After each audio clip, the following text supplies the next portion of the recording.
In today's video, I'll show you how to transfer all the data from your old Android phone to your new Motorola.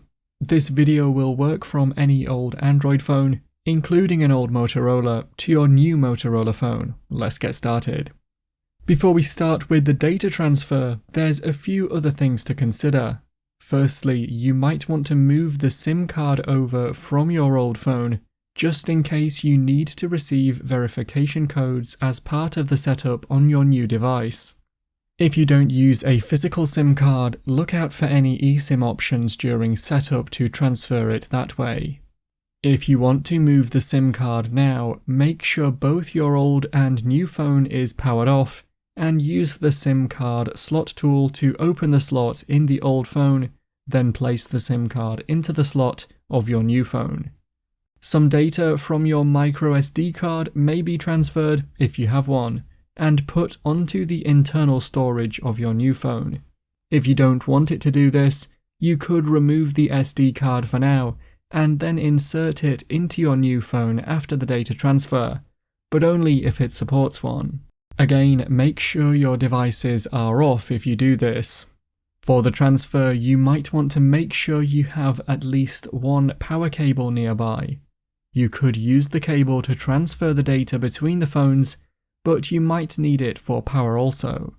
For this example, we'll use Wi-Fi to transfer the data. We'll now focus on a few things on our old device, so power this on if it isn't already, and open the Settings app. Search for Accounts, and look for your Google account on the main Accounts page. This should be the account you want to use on your new device, as this allows the data from this account to sync across to your new phone. You can tap on this account here to check the sync settings and make sure the options you want are turned on, but some of these settings should move with the transfer. Next, if you use WhatsApp, you may want to back up your chats to your Google account so you can move them across. You can do this by opening WhatsApp on your old device, then in the WhatsApp settings, choose Chats, and select the Chat Backup option, and then tap on Backup, and follow the steps to create one. Just make sure your phone number and Google account here are the same as the ones you'll use on your new device. I'll link a video in the description for a more detailed method if you want to follow that. The only other data that might not transfer automatically is local app data or app login details, but if you use a password manager or have the passwords saved to your Google account, you can use these to log in. For local app data, you could transfer this manually, for example via a PC, but most people won't need this. One final thing to mention before we start the setup is that transferring data won't delete that data on your old phone. That phone will still work as normal with your files and apps. The only difference will be that if you did remove the SIM, no cellular functions will work, but it will still have Wi-Fi for us to be able to transfer. We're now ready to power on the new phone for the first time. You can also power on your old device if you haven't already. Wait for the first page to load on your new device. It might take a minute or two, so don't worry if it doesn't show up straight away. This page should be the Hello Moto screen, and you can change the language or vision settings, but when you're ready, tap on Start in the bottom right corner. The exact pages and order shown could differ in the future, but most will be the same. You should now have the option to set up your new phone using your old one. Make sure you choose to do this, so select Android if your old phone is Android. This will bring some settings across automatically as well, separate from the data which will transfer shortly. A QR code will appear on your new device, and you need to scan this with your old one.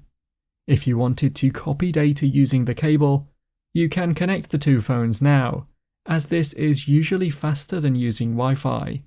To scan the code, open the camera app on your old device and point it at the QR code, then tap on the link that appears.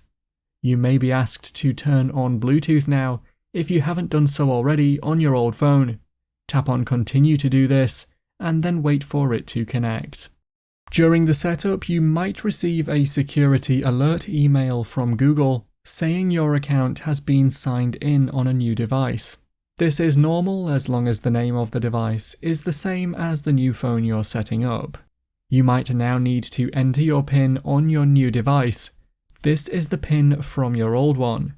You can also choose to set this as your new device PIN by checking the box here. This is up to you. Once entered, continue, and the phone may now connect to your Wi-Fi network automatically.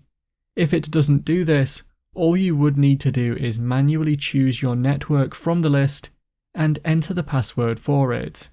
It will now say getting your phone ready, and then you'll be on the privacy and security screen. Here you need to choose your own personal preferences for each of the options. For example, you can turn off the toggle switch to not send usage data to Motorola. I'd recommend reading each of the options and making your own choice. Once you're done and you've read all the information, tap on Accept and Continue to move to the next step. The next pages are automatic.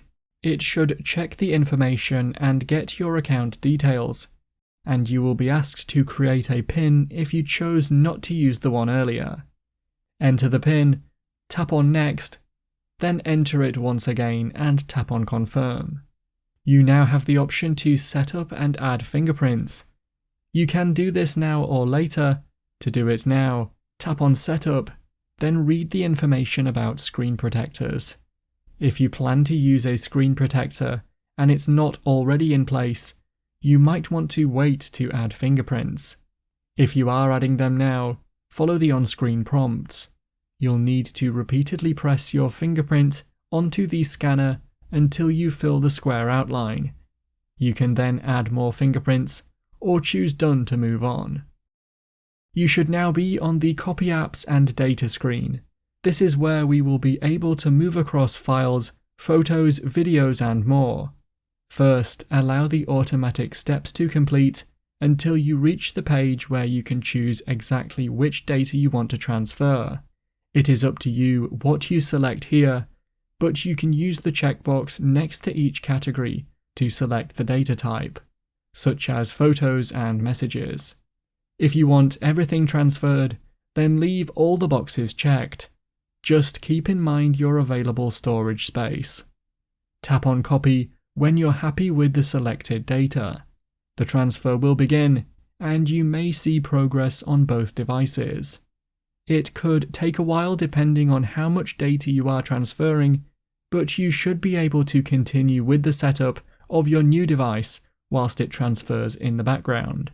These setup pages include choosing the Google services you want to use and the information you want to share with Google. All of this is up to you, but I'd recommend taking your time and reading each page to check which information you want to share and select the options accordingly. The other setup pages include setting up the Google Assistant. Some of these pages will allow you to skip, so keep a lookout for this option, usually in the bottom left corner. Eventually you should make it to the data copying screen, and it will show the progress of the data transfer and the time remaining. This could still take a while if using Wi-Fi, so again it's a good idea to have the charging cable nearby if you need to charge your devices. Once this is done, it should say copying's finished, and you can tap on Done. We're almost set up. There's just a few more settings pages from Motorola. You can sign up for a Motorola account here, or tap on Skip in the bottom left, then No Thanks. You now have the option to turn on or turn off the live lock screen. This is up to you. Next, choose the navigation style you want. This is how the buttons or options at the bottom of the screen allow you to move between pages and to the home screen. You can now choose a theme and then tap on Finish. Finally, check out the on-screen information here, or just tap on Go to my home screen to skip this. You might get a pop-up called Discover New Apps. To ignore this, keep choosing the skip option in the bottom left. You should now be on the home screen of your new phone. Remember that data could still be transferring in the background, and apps will almost certainly still be downloading now. so don't worry if it looks like some apps are missing. You can check the progress of these by swiping down from the top of the screen twice to see the notification panel. I'd now recommend checking that everything has copied over, for example your photos, contacts and apps, before you delete the contents of your old phone if you choose to do that in the future. Once all the apps have been downloaded, you can delete any you don't want if extra ones were installed. Long press on an app and then drag it to the uninstall option at the top and confirm this. It's now a good idea to look through the settings of your new device to customize or check them. For example, you could check the SIM options and ensure that settings like roaming aren't turned on if you don't need it. That's how to transfer all the data from your old Android phone to your new Motorola. If you found the video helpful, remember to leave a like and feel free to subscribe for more. Check out the videos coming up right now. You might find these helpful too.